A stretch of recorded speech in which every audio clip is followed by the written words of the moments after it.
কলি যুগ ধন্য চৈতন্য অবতার। ধন্য কলি যুগ ধন্য চৈতন্য অবতার। কে যাবে কে যাবে ভাই রে ভব সিন্ধু পার।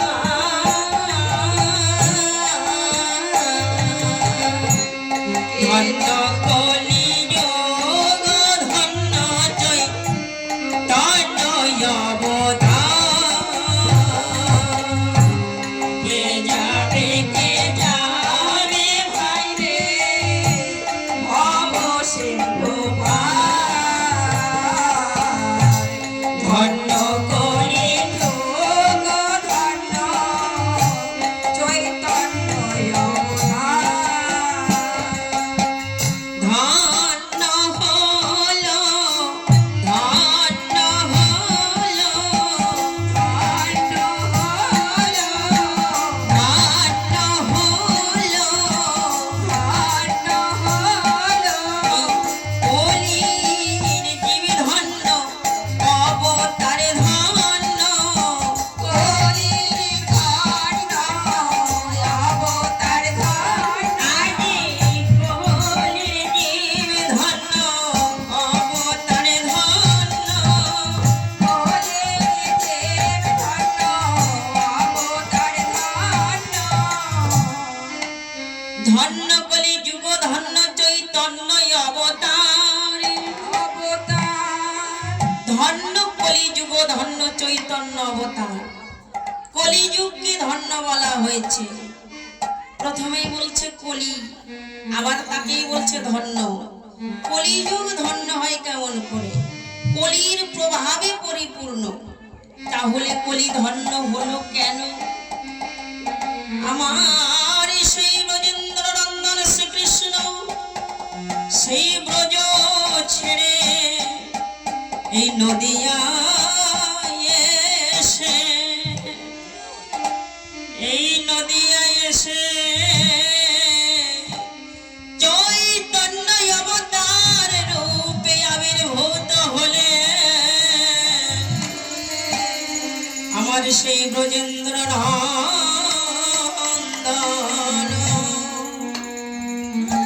আমার ব্রজেন্দ্র নন্দন শ্রীকৃষ্ণ ব্রজ ছেড়ে এই নদিয়ায় এসেছে।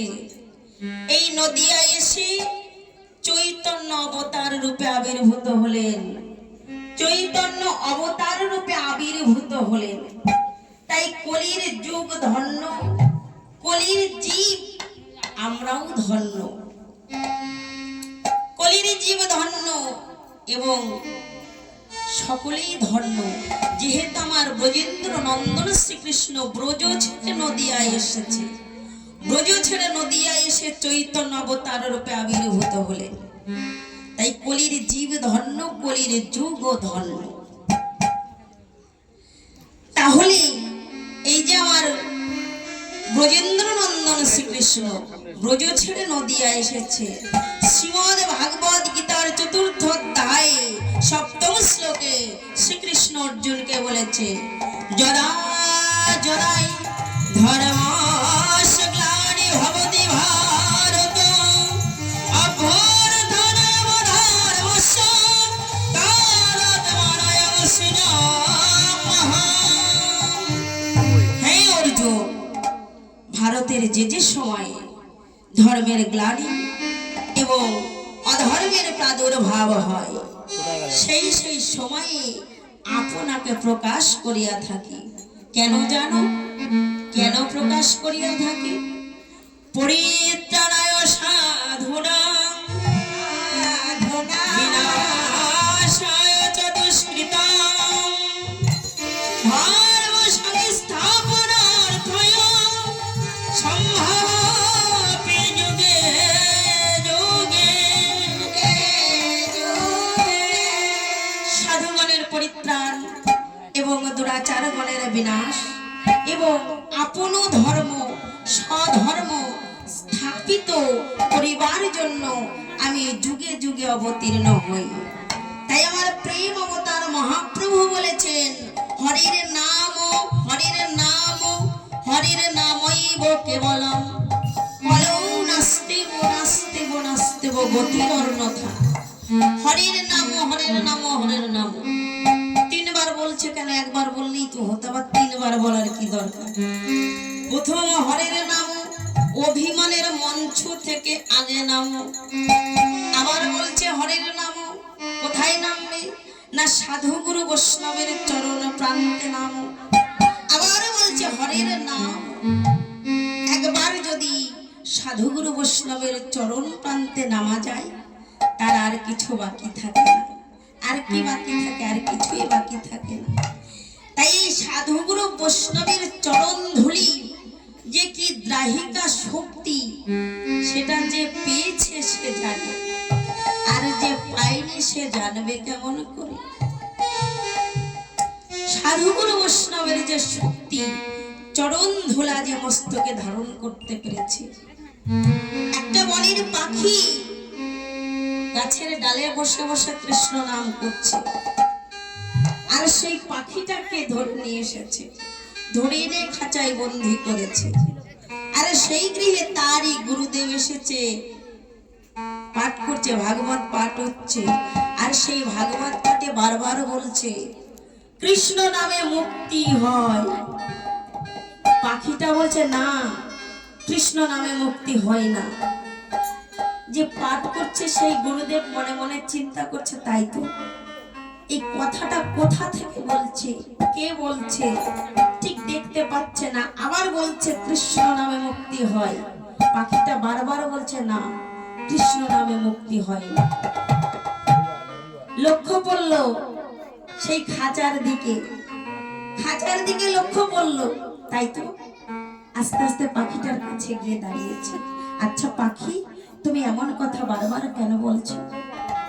বলছে আচ্ছা গুরুদেব, আমি তো গাছের ডালে বসে কৃষ্ণ নাম করছিলাম, কিন্তু তোমার এই শিষ্য ছেলে আমাকে ধরে এনে খাঁচায় বন্দি করেছে, তাহলে আমি কি বলবো? কৃষ্ণ নামে মুক্তি হয়? তাই গুরুদেব বলছে, শিষ্য ছেলেকে ডেকেছে, বাবা আজ আমি তোর কাছে একটা জিনিস চাইবো, দিবি? বলছে বাবা আপনি চাইলে আমার প্রাণটাও আমি তোমার চরণে দিয়ে দিতে পারি।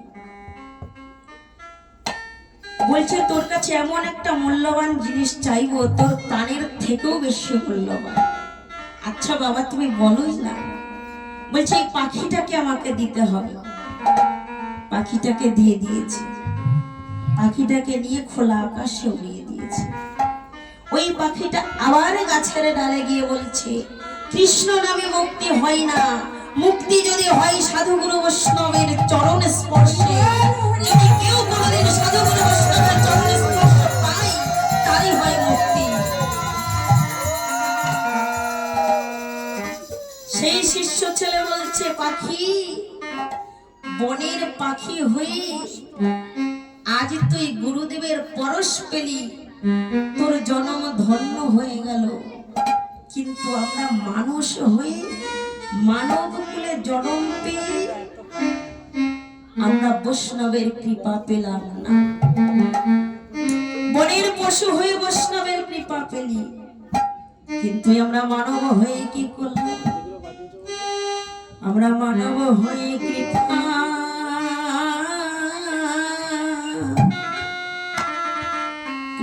পেলাম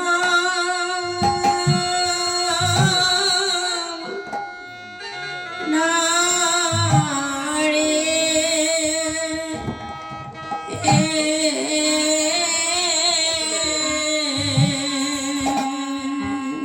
আমরা মানব হয়ে কৃপা পেলাম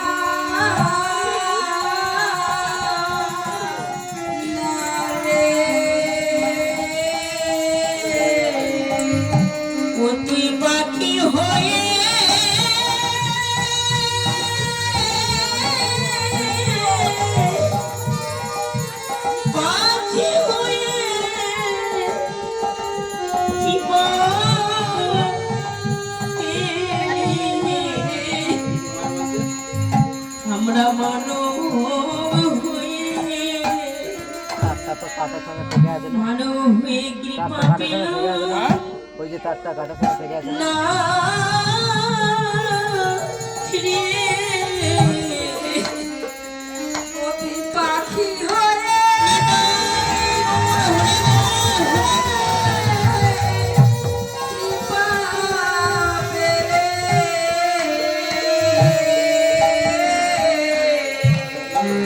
আমরা মানব হয়ে কৃপা পেলাম না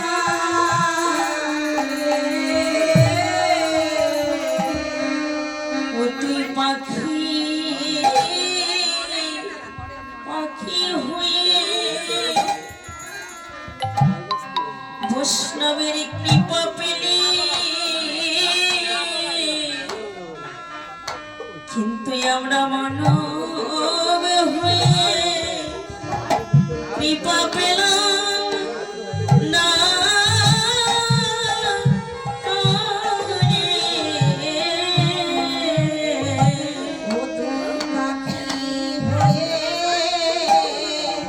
বৈষ্ণবের কৃপা পেলে আমরা মানব হয়ে কৃপা পেলাম না রে। সাধুগুরু বৈষ্ণবের পরশ পেতে হলে, চরণ ধুলি পেতে হলে, যেখানে গীতা ভাগবত পাঠ হয় সেখানে আসতে হবে, যেখানে মহতি হরিবাসর নাম কীর্তন হয় সেখানে আসতে হবে। কেউ যদি মনে মনে চিন্তা করে আমি খাটের উপরে বসে ঘরে বসে, গান তো মাইকে হচ্ছে, বেশ তো ঘরে বসে শুনতে পাচ্ছি, কানে শোনা যাবে, কিন্তু বাবা নয়ন সার্থক হয় ভক্ত দর্শনে, হৃদয় শীতল হয় ভক্ত পরশনে। নয়ন সার্থক হয় ভক্ত দর্শনে, হৃদয় শীতল হয় ভক্ত পরশনে। তাহলে ভক্ত পরশ পেতে গেলে আসরে আসতে হবে, ভক্ত দর্শন করতে হলে খাটে বসে হবে না, খাটে বসে হবে না। আবার অনেক সময়, বেশি কিছু বলবো না, হরে কৃষ্ণ, কোনো গাছে হয়তো ফুল ফুটেছে, মালি গিয়ে ফুলগুলো, নিচের ফুলগুলো তুলে নিয়ে আসে, উপরের ফুল তো হাতে পায় না, তাহলে সেই উপরের ফুলের অবস্থাটা কি হয়, দুর্দশাটা কি হয়? উপরে ফুটেছে, অট্টালিকার উপরে ফুটে আছে, কিন্তু নিচের ফুলগুলো মালি সাজি ভরে তুলে নিয়ে এসে গোবিন্দ চরণে অর্পণ করলো, আর উপরের ফুলের দশা কি হয়ে গেল? ও সে অকারণে ঝরে পড়িল, অকারণে ঝরে পড়িল, অকারণে ঝরে পড়িল, অকারণে ঝরে পড়িল। কৃষ্ণ সেবায় লাগিল না রে, অকারণে ঝরে পড়িল, কৃষ্ণ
উপরে যে ফুল ফুটেছিল সেই ফুলটির অবস্থা কি হলো, সে যে অকারণে ঝরে পড়িল। হরে কৃষ্ণ। যাই হোক, এই কীর্তনের আসরে গোবিন্দের এক পরম ভক্ত গোবিন্দ চরণে যে দান অর্পণ করেছে, এই দান যেন গোবিন্দ চরণে তোলা থাকে এবং এমনি ভাবে যেন গোবিন্দ চরণে দান করতে পারে। জয় জয় জয় গুরু